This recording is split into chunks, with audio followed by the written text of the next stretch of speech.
Hello, YouTube. I bought a new pistol. Probably not what most people are expecting, but I don't know. I think it'll be kind of fun, and I'll explain why. What I bought is a Smith Wesson M&P 2.0 pistol. There's something slightly different about this that I think got most people's attention, and that is the caliber. This is a 40 caliber M&P. Why would I do such a thing, might you ask? It just so happens I have some 40 caliber ammunition available, and I don't have a pistol that shoots that caliber. So, necessitated me buying a pistol.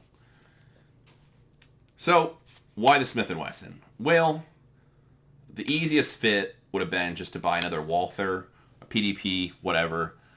Looked around, Walther doesn't sell anything in 40 caliber because, well, it's a little bit outdated caliber. I don't think many people use 40 caliber anymore. It's all 9mm. Hence, probably why there's some available for me. So, looking through the 40 caliber pistols, I was trying to decide what to buy.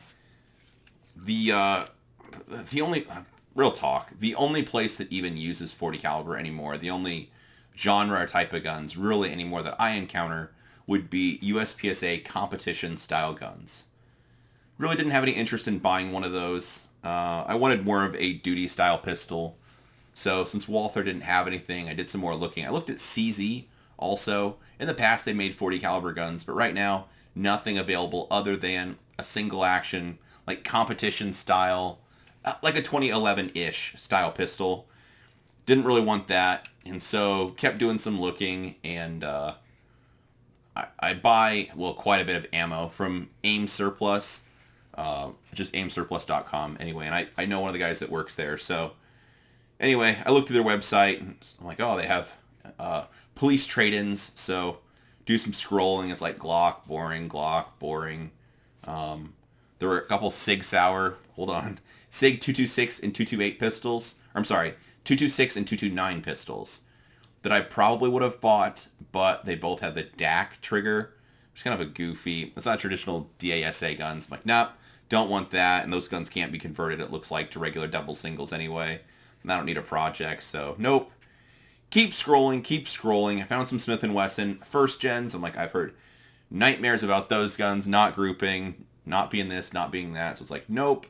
Then I scrolled to find this, which is an M&P 2.0 40 caliber, and it's a police trade-in gun. So, well, AIM Surplus has a lot of good, like, I don't make any money from them, I don't have any affiliation, but they sell stuff cheap. So, these guns, probably because nobody wants them, this was only $279.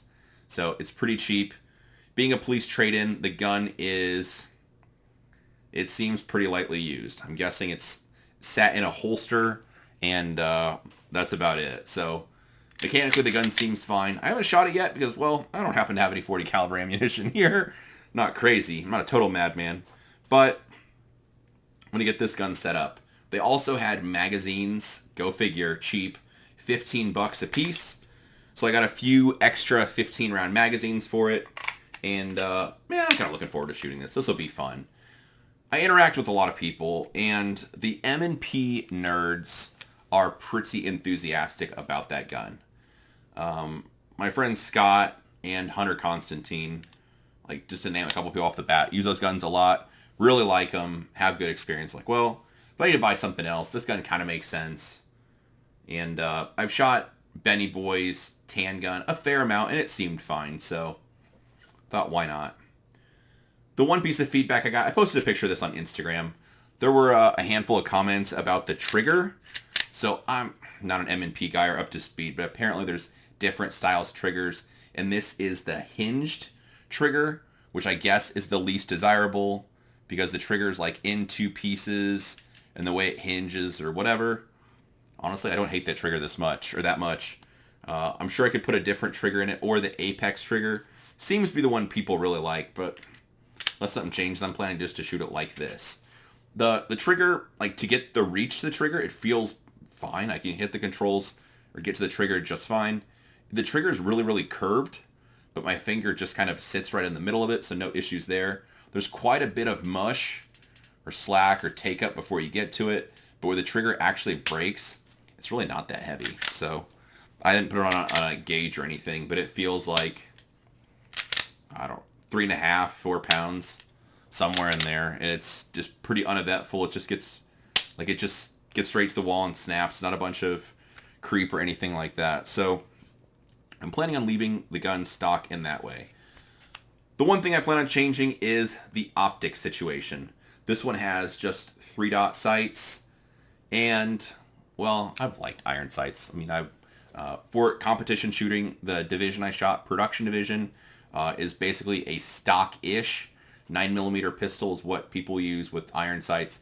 I really like that. Oh, and 10-round magazines. So it's since the rules have changed and opened up, and basically you can use anything you want. But at the time that I did it, that was what I was using, and I really like iron sights. But we're living in an optic world, and so I think this gun needs a red dot. My friend Vince, which owns Stonebridge Gunworks in Kansas City, I messaged him just to see like if he could do a red dot. He's like, yep, no big deal. So it'll be delete the rear sight dovetail and put the Trigicon RMR pattern into it. So with that, it will likely wear a Hollow Sun 507 comp will be the dot. I've already got one set aside to put on this bad boy. So that's what I have planned for this gun. Otherwise, I don't really plan to change anything. The only thing I found to be somewhat annoying with it so far is the grip situation with these grip panels. I haven't really found any of them that I like, honestly. And if anything, they're slightly annoying. My kind of complaint with these, I don't know if I can get a good angle or not, but basically,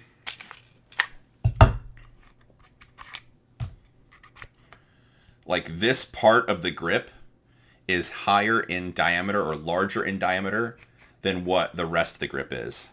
So if you, that's kind of a good angle. So the grip, this part has all one thickness, and then it's thicker right here where this grip panel starts.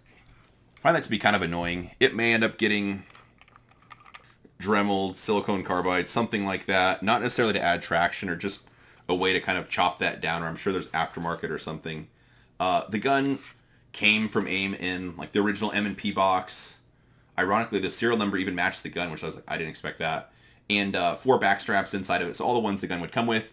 Tried them all, and I don't really like any of them that much. So this one's the small, which seems to be the least annoying out of them. But like I said, I don't love it. So maybe it'll get a little bit of work done to it at some point. Either like chop it down a little bit to make it in line with this, or maybe try to build up the rest of the grip. We'll see. Or I might just quit being high maintenance and shoot it the way it is. But I kind of just find that annoying, the way the grip profile feels. Otherwise, as far as like the gun in the hand, getting to the trigger pull, the magazines, everything else seems fine. So, sorry, I don't remember if I said it or not. AIM Surplus had these for $15 a piece. So, I'm like, yep, I need a few of these. So, for LE traded mags, $15. I'm like, yeah, it'll be fine. So, anyway, I haven't fired the gun yet. I probably won't fire it until I get it back with a red dot on it. But, I don't know, it'll be fun shooting something new and different. One, different because of an M&P. Two, I haven't shot 40 caliber for... The last 40 caliber I owned was a SIG 239. I liked that gun. It was a DASA gun, but like it was one of those like, why do I have this gun? So I sold it. But that was the last time I owned a 40, and that's been, I don't know, 10 or 15 years ago. So anyway, it'll be cool to have a 40 caliber gun again. And I don't know, a lot of people love the M&P pistols, so I'm looking forward to just shooting it and seeing what I observe and how it goes. And the 40 will be a little snappy and a polymer gun, so it'll have a little more giddy up and be fun to shoot also. Anyway, I'm looking forward to it. I'll keep you posted with the gun once I get it set up and start shooting it and that kind of stuff, but something kind of interesting and different I thought it was worth talking about. So hopefully that's somewhat informative, and if you have any questions about the gun, drop it below. I'll plan on keeping you updated while I have more experience with the gun, just to see what I like, don't like, and kind of thoughts as far as the grip and shooting the gun and that kind of stuff. So far, other than the grip, like I said, being a little bit annoying, I think it's going to be fine just the way it is out of the box. So anyway, let me know if you have any questions, drop them in the comments, and I'll try to answer them the best I can. Thanks for watching.